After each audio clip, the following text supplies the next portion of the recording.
विश्वास कहता है अमावस्या के दिन, उस श्राद्ध पक्ष की अमावस्या के दिन जो नदी, तालाब, बावड़ी, कुआं किसी भी एक जगह पर अपने पूर्वजों का नाम लेकर शाम के समय पर दिया लगाएगा, ये मेरा विश्वास कहता है उसके लिए कुबेर भंडारी भंडार जरूर बनेगा, पितृ भंडार जरूर बनेंगे, ये निश्चित। किसी भी नवरात्रि के पहले जो अमावस्या पड़ती है, चावल की कटोरी में एक कपूर का टुकड़ा रख दीजिए महाराज, छोटा सा, और कपूर का टुकड़ा रखकर उस कपूर को दरवाजे के बाहर कटोरी में ही, चावल रखी हुई कटोरी में ही उसको पितरों का स्मरण कर कर जला दीजिए।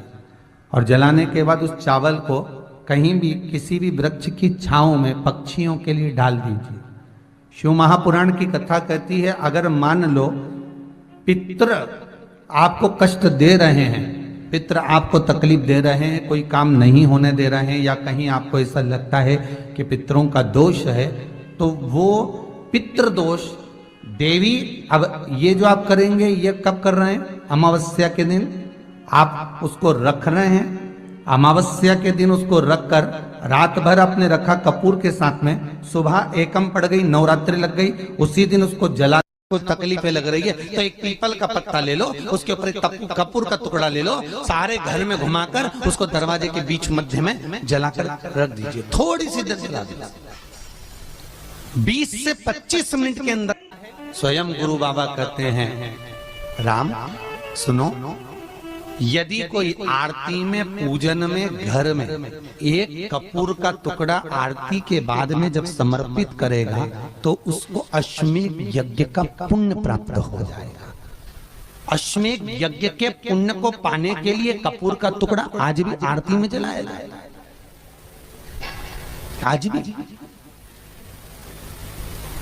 एक कपूर का टुकड़ा सुखा का। इसीलिए हमारे यहाँ शास्त्र कहता है महाराज, जब आपको घर में अगर ऐसा लगने लगे कि 15 दिन से बहुत बेचैनी है, बहुत दुख तकलीफ लग रही है, कोई ना कोई बीमार पड़ रहा है, कुछ ना कुछ तकलीफें लग रही है, तो एक पीपल का पत्ता ले लो, उसके ऊपर एक कपूर का टुकड़ा ले लो, सारे घर में घुमाकर उसको दरवाजे के बीच मध्य में जलाकर रख दीजिए, थोड़ी सी देर जला दीजिए। 20 से 25 मिनट के अंदर मकान में एनर्जी वापस आ जाएगी, उस भवन में एनर्जी वापस प्राप्त हो जाएगी। अमावस्या के दिन आपको लगता है कि हमारे पूर्वजों का उद्धार नहीं हुआ, हमारे पूर्वजों का कल्याण नहीं हुआ, कहीं अधोगति में कोई चला गया है, उसका बस एक बार, रोज नहीं जरूरत है, प्रतिदिन जरूरत ही नहीं, महीने में एक बार अगर अमावस्या के दिन भी आपने चंदन के थोड़ा सा चंदन अगर मेरे देव अधिदेव महादेव को 7 स्थान पर समर्पित किया है। अशोक यहाँ पर वर्णन कर रही है, मैना, धन्य और कला की कथा कह रही है। तीनों ने सनकादि ऋषियों से मांगा।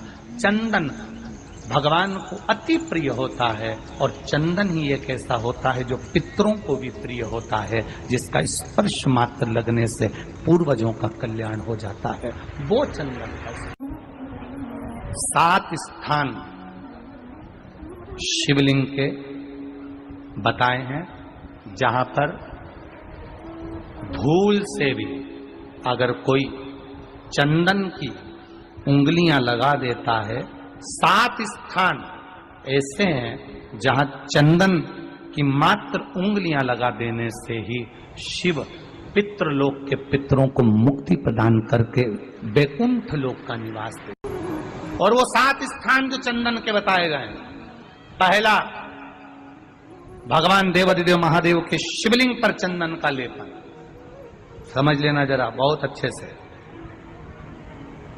आपको लगता है स्वप्न में कोई मुर्दे दिख रहे हैं, या कोई जल रहा है, या कोई मर रहा है, या कोई चला गया है, ऐसा भय लगता है, बच्चों को मानी भेजूंगी ऐसा हो जाएगा, पति को मानी भेजूंगी ऐसा हो जाएगा, कोई हमारे कोई गलत तो नहीं कर रहा है, आपको लगता है। 7 स्थान चंदन के बताएं महाराज। पहला शिवलिंग, दूसरा जहां गणेश जी का स्थान है, मालूम है ना सबको, जम के बोलो जरा, मालूम है ना सबको, जहां गणेश जी का स्थान है वहां अलग से गणेश जी बैठे, वहां नहीं, शिवलिंग में जलाधारी के ठीक सामने राइट में गणेश, लेफ्ट में कार्तिकेय, बीच में अशोक सुंदरी। तो पहला चंदन बाबा के शिवलिंग पर, दूसरा गणेश जी पर चंदन की उंगली, तीसरा षडानंद कार्तिकेय पर चंदन की उंगली, चौथा अशोक सुंदरी पर चंदन की उंगली, पांचवा जलाधारी पर चंदन की उंगली, छठा जो शिवलिंग का जल बह रहा है इसके ठीक विपरीत की ओर चंदन की उंगली, और सातवां चंदन नंदी के मस्तक के ऊपर जो दो सींग लगे रहते हैं उस पर चंदन की उंगली। ये कब लगाई जाती है? या तो अमावस्या के दिन आपको लगता है कि हमारे पूर्वजों का उद्धार नहीं हुआ, हमारे पूर्वजों का कल्याण नहीं हुआ, कहीं अधोगति में कोई चला गया है, उसका बस एक बार, रोज नहीं जरूरत है, प्रतिदिन जरूरत ही नहीं, महीने में एक बार अगर अमावस्या के दिन भी आपने चंदन के थोड़ा सा चंदन अगर मेरे देवाधिदेव महादेव को सात स्थान पर समर्पित किया है। अशोक यहाँ पर वर्णन कर रही है, मैना, धन्य और कला की कथा कर रही है। तीनों ने सनकादि ऋषियों से मांगा। चंदन भगवान को अति प्रिय होता है और चंदन ही एक ऐसा होता है जो पितरों को भी प्रिय होता है, जिसका स्पर्श मात्र लगने से पूर्वजों का कल्याण हो जाता है, वो चंदन का। आपके घर में पितृदोष है, आपको ऐसा महसूस होता है, आपको लगता है, तो किसी भी नवरात्रि के पहले जो अमावस्या पड़ती है, मान लो अपन अमावस्या पड़ी, आप एक अंदाजा लगाइए। तो यार अभी ना मुझे एक ऐप मिली एस्ट्रोटॉक नाम की।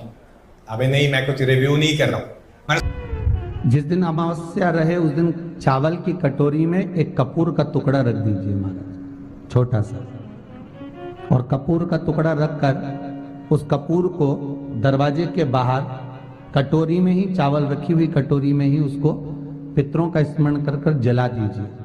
और जलाने के बाद उस चावल को कहीं भी किसी भी वृक्ष की छांव में पक्षियों के लिए डाल दीजिए। शिव महापुराण की कथा कहती है, अगर मान लो पितृ आपको कष्ट दे रहे हैं, पितृ आपको तकलीफ दे रहे हैं, कोई काम नहीं होने दे रहे हैं, या कहीं आपको ऐसा लगता है कि पितरों का दोष है, तो वो पितृदोष देवी, अब ये जो आप करेंगे ये कब कर रहे हैं? अमावस्या के दिन आप उसको रख रहे हैं। अमावस्या के दिन उसको रखकर रात भर आपने रखा कपूर के साथ में, सुबह एकम पड़ गई, नवरात्रि लग गई, उसी दिन उसको जलाकर आपने पटक दिया।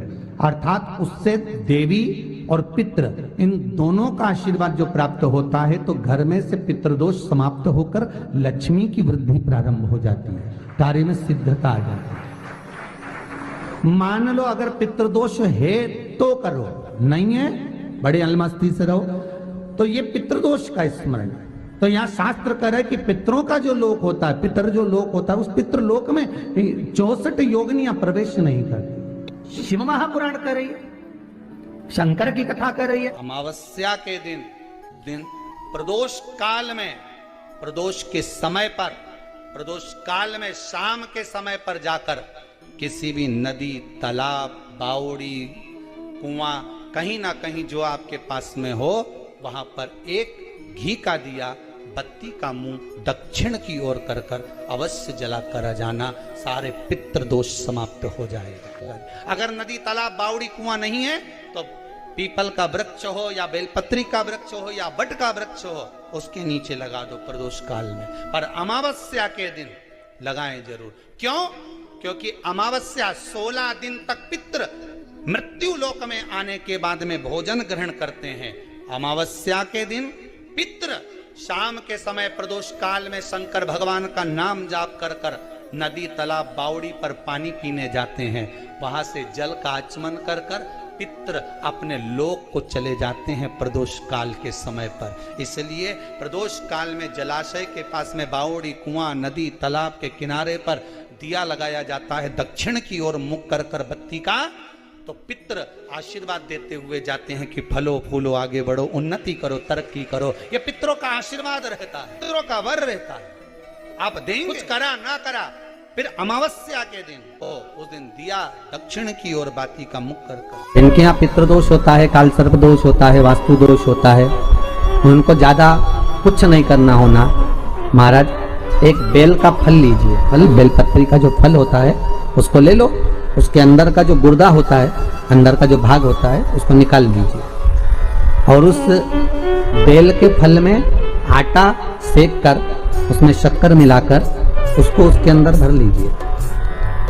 अमावस्या के दिन सुबह 10 बजे से पहले उस बेल फल में जिसमें तुमने पंजेरी भरी है, आटा सेक कर भरा है शक्कर के साथ में, उसको अपने घर में घुमाने के बाद में जिसको काल सर्प दोष बताया है, पितृदोष बताया है या वास्तु दोष का स्मरण बताया है, घर में सब दूर घुमाकर अपने परिवार का हाथ का स्पर्श कराकर पीपल के पेड़ के नीचे तक खड्डा खोदकर उस बेलपत्र के उस फल को दाब दीजिए, उस फल को उसमें दबाइए। केवल एक अमावस्या करना रहता है, पितरों के दोष से मुक्ति मिलती है और हमारे घर के कार्य सफल होना प्रारंभ हो जाते हैं। कार्य की सफलता होती है, कार्य में सफलता प्राप्त होने